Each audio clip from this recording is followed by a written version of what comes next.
Right, so what's the first thing you have to find? Number of protons. How are you going to find that? The number of protons is just this number just here. It's just 26. So for Fe. Yeah.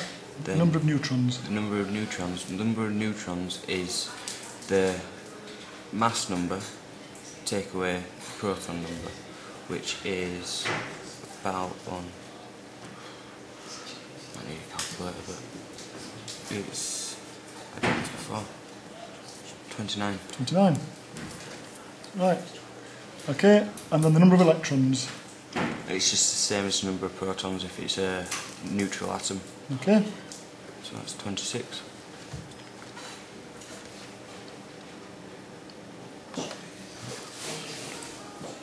Okay, so next we find the ratio of charge to mass. Okay. So what units are you going to be using for charge? We're going to be using coulombs per kilogram. Okay. So you're going to do it all in one. You're going to try and find the charge first.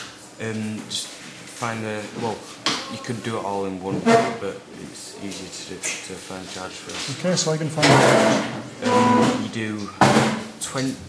You do the proton number, which is 26, and you times it by the charge of a proton, which is 1.6 times 10 to the power of minus 19, which you could find on your data sheet.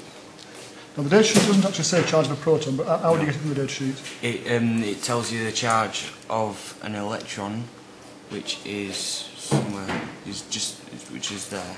Find it along here, but the proton is the opposite, so it's just a plus instead of a negative. Okay. Right, so you're going to work out the total charge then? Yep. Then you divide the charge of the atom by the mass of the atom, which is it's 50. Well, you're going to find the charge first. Oh, you're going to do it all in one. Okay, you've done the working out. Okay, so yeah that's fair. Yeah. Which is you do 55, which is the mass of the atom. That's the mass number, isn't it? Yeah, mass number. Yeah.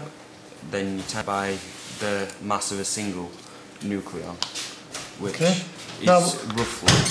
Right, so look at the data sheet. It does give it a separate value for protons and neutrons. Does that matter?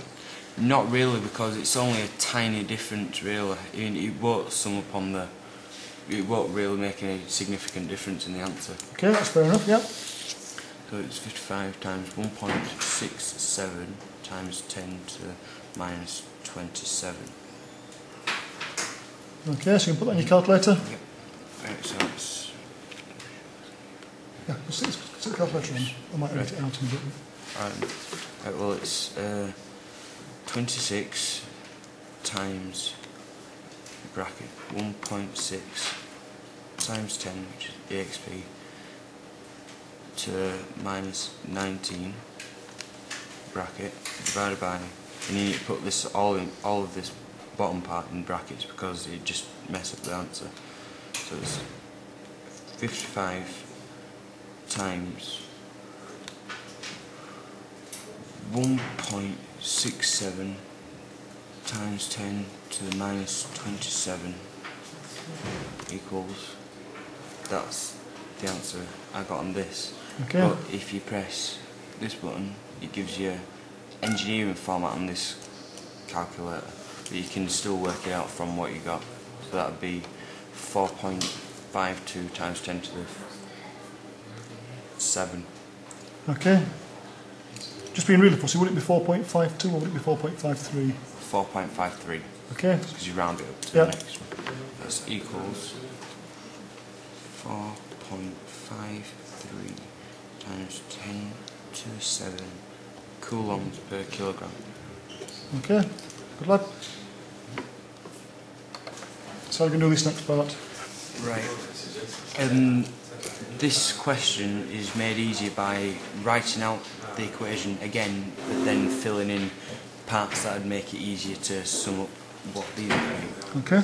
So do x into 55, 26 Fe plus an positron which has +1 charge and 0 mass plus a neutrino which has 0 mass and 0 charge.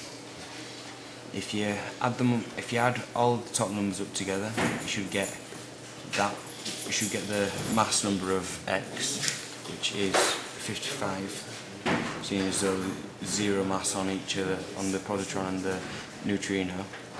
And to get the charge, you add the bottom line up, which is 27, because 26 plus 1 plus 0 is 27.